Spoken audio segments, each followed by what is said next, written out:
The attic lesson, a son's revenge that became a family's wake-up call. It was just another day at the office. Ethan sat at his desk, scrolling through property listings, occasionally glancing out the window at the bustling city below. The hum of his phone buzzed against the polished surface, a signal of another client inquiry or a request for a showing. He almost let it slip into voicemail, he always did with unknown numbers. But something made him pause this time, something he couldn't quite explain. Hello? His voice was steady, professional, the tone he'd perfected over the years. Ethan, honey, is that you? His mother's voice came through the phone, sugary sweet yet strained, like the surface of water barely containing a deep, stormy undercurrent. Ethan froze. Her voice hadn't changed in years. It was the same voice he remembered from his childhood, the voice that could melt any complaint he had, yet always masked something he could never quite define. That voice had always been a soothing balm, even when she told him with that same tone that the attic was just fine, that he should be grateful for it as his younger sister Emily moved into the master bedroom. Yes, it's me, Ethan replied, his voice neutral, almost cold. It had taken years to learn how to speak like this, controlled, professional. The way he'd learned to talk to difficult clients. Oh, thank goodness, she sighed, relief flooding her words. But there was something in the crack of her voice that made him pause, something raw, something unspoken. A muffled sob followed, one that sent a ripple through Ethan's chest. We need your help, sweetie. Your father and we've lost the house. For a moment, Tom stood still. Ethan sat back in his chair, eyes drifting to the wall in front of him. The memories rushed in like floodwaters, unbidden and heavy. He could see it now, clear as day.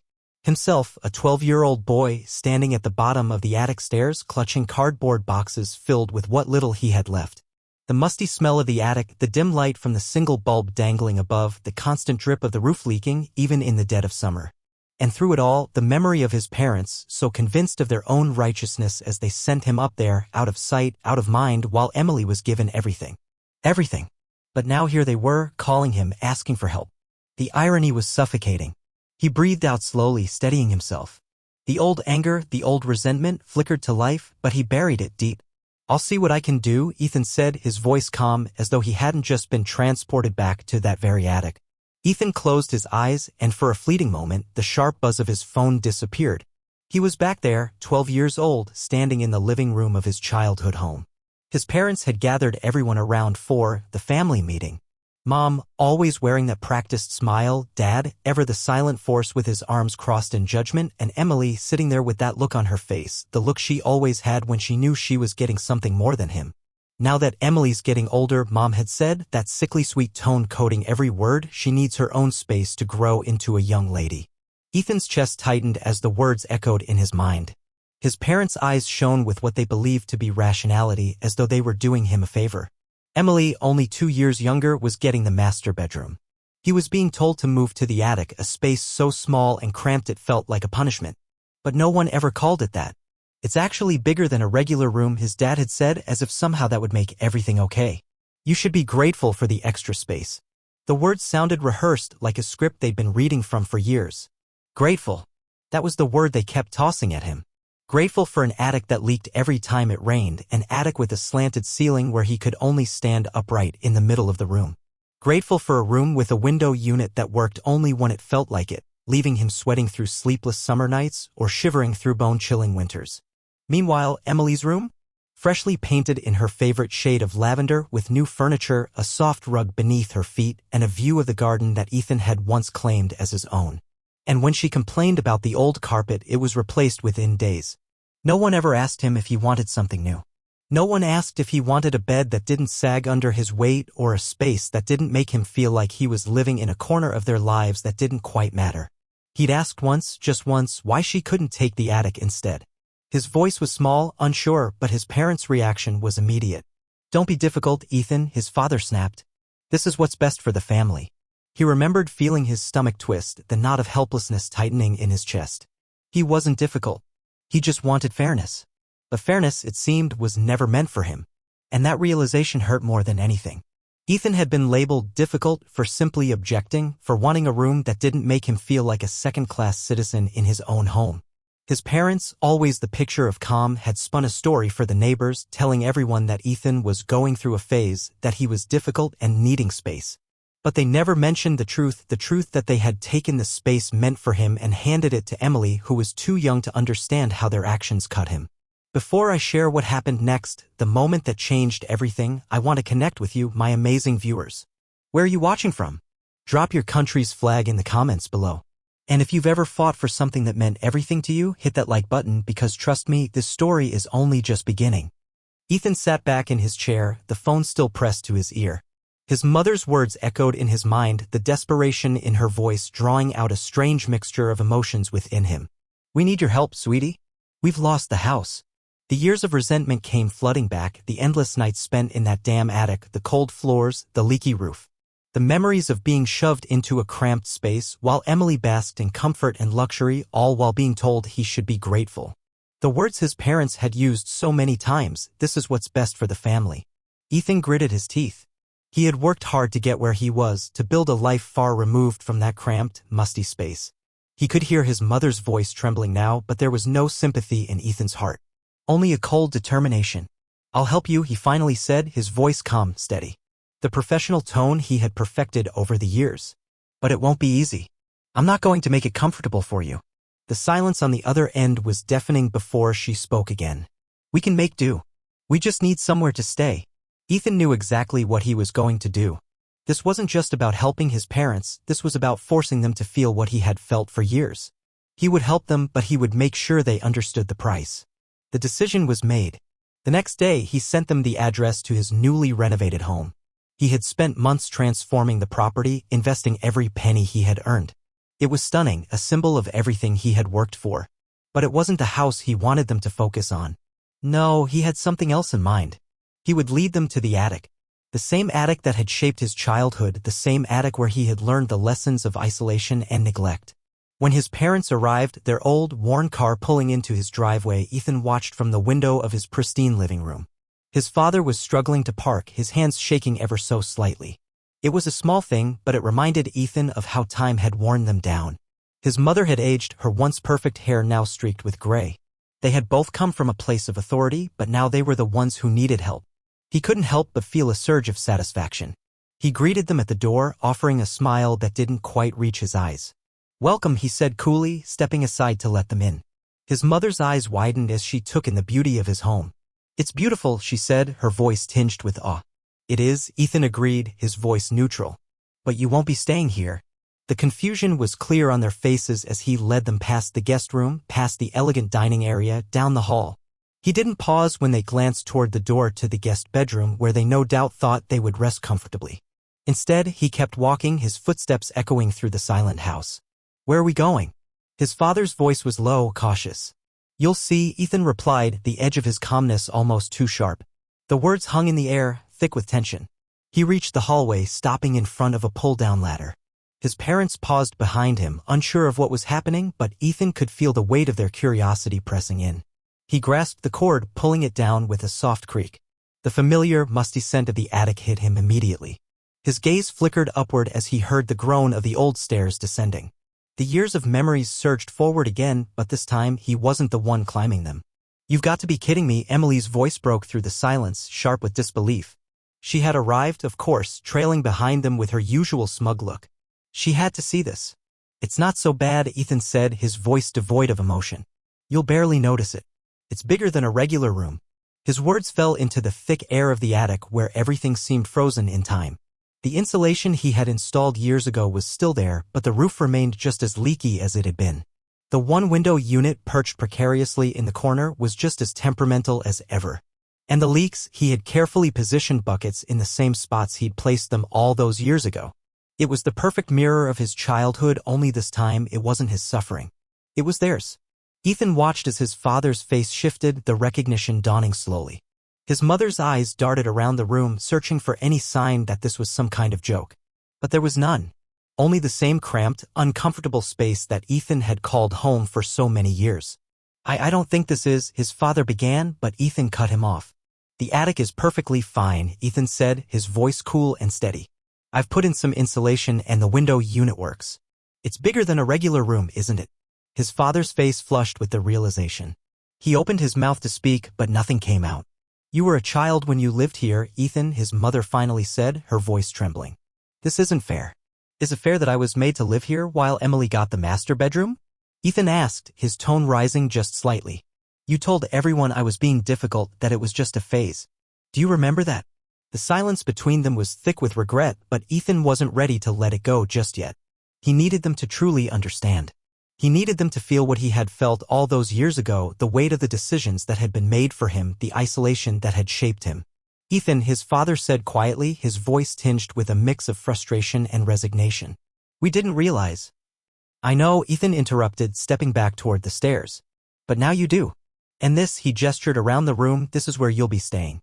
For a moment, no one moved. His parents stood frozen, taking in the reality of their situation. Ethan's heart thudded in his chest, but his composure remained intact. This was what he needed them to understand. He wasn't punishing them. He was teaching them. Dinner's at 6, he said calmly, turning to leave. If you want to join me, you're welcome to. Or you can eat up here. I've gotten used to it. He left them to their discomfort, the familiar sounds of the attic filling the space around him. And as he walked away, a small, almost imperceptible smile tugged at the corner of his lips. They would understand eventually. They would get it. The first few days were rough, even by Ethan's standards. He sat in his office, a slight smirk pulling at the corner of his lips as he glanced at the security feed on his phone. His parents hadn't said much after they settled into the attic, but Ethan could tell. The struggle was there, visible in the awkward silence that followed them as they moved about the cramped space. He watched his father, normally a man of strength and pride, struggle with the roof. Ethan knew exactly what he was trying to do, patch up the leaks that had plagued him for years. But the roof was old, the leaks stubborn, and no amount of DIY could make a difference. His father fumbled with the buckets, trying to position them under the slow drips, his hands trembling in a way that Ethan had never seen before. Ethan felt a strange satisfaction, but it was tempered with something else, something heavier. His mother, always the picture of composure, tried to maintain her calm as she rearranged the few belongings they'd brought up, setting up a makeshift bed in the corner of the room. She moved slowly, her hands carefully adjusting the sheets, but Ethan could see the frustration in the way she gripped the fabric. She wasn't fooling anyone, not even herself. He watched all of it from his office window, his gaze drifting from his parents to the small, square window of the attic.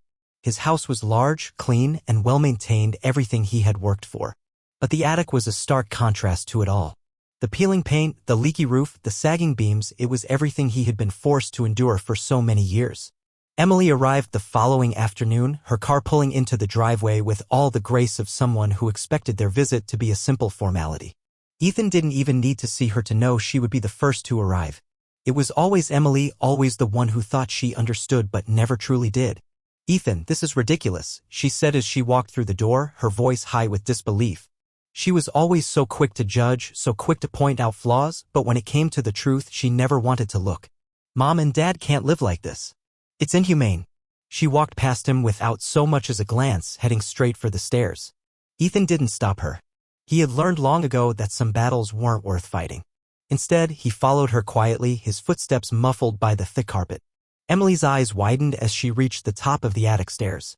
She took in the room with a look of genuine confusion, her mouth hanging open for a moment as she tried to process what she was seeing. The same room Ethan had lived in, the same dim lighting, the same roof with its persistent leaks. Oh my God, Emily whispered, her voice tinged with disbelief. This is awful. You can't seriously expect them to stay here. Ethan stood in the doorway watching as his sister's face twisted with judgment, but there was something else in her expression now. A flicker of something like guilt, something that didn't belong. Why did you think I put them here? Ethan asked calmly, though his heart was starting to beat a little faster. He wanted to say more, but something in him, something darker, kept him silent. They need help, Ethan. Emily shot back, her eyes narrowing. They're your parents. I know who they are, Ethan replied softly, almost to himself. But they've already had their turn. The silence that followed hung heavily in the air between them, the weight of their shared history pressing down like the roof above them. Emily shook her head, her mouth set in a tight line. I can't believe you're doing this, she muttered. This isn't about helping them. It's revenge. Ethan's chest tightened at her words. The truth of it stung more than he expected. Was it revenge? Part of him wanted to deny it, but another part, the part that had carried the years of injustice, felt the sting of her accusation settle deep within. Yes, he wanted them to feel what he had felt. But at the same time, did he really want to push them this far? He stepped closer to the window, his gaze fixed on the horizon. The sky outside was a deep shade of orange, the sun setting over the city he had built, the life he had crafted. Everything was right, but still, something gnawed at him. It was strange, this feeling of vindication mixed with something far less clear, something heavier. He had wanted them to suffer, wanted them to see what it was like to live in the shadow of someone else's decisions. But now that they were living it, that sharp, cold satisfaction seemed to dull with every passing day. As the hours stretched into the evening, Ethan found himself pacing his office. His mind was filled with the sounds of his parents, the creaking of the attic beams, the shuffling footsteps overhead. He had once lived this. He had once cried here, sat in that same space, feeling the same anger, the same injustice. But now, as the night drew on, a new question began to surface. Had he gone too far? A loud crash from above broke his thoughts. Ethan's heart skipped a beat and he froze. His hand reached for the door, but before he could step out, he heard his mother's voice, strained and small, calling up to him. "Ethan, help!" The words hit him like a punch to the gut. His resolve wavered. Was this really what he wanted? His parents were struggling, yes, but wasn't that the point? Or had he become the person he had sworn to never be?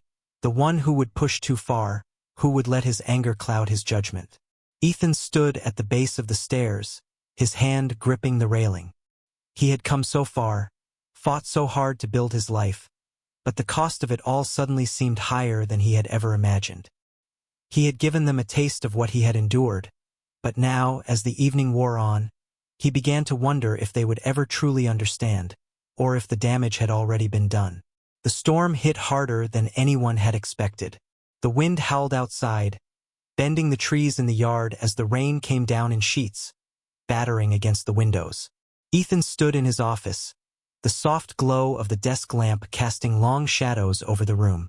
It was a familiar sound, the storm, but this time it felt different. It felt like it was finally time for everything to come to a head. He glanced at the security feed. His parents had tried to make the best of things, but the attic was no match for a storm like this. The roof, already weakened, began to leak more severely than it ever had before.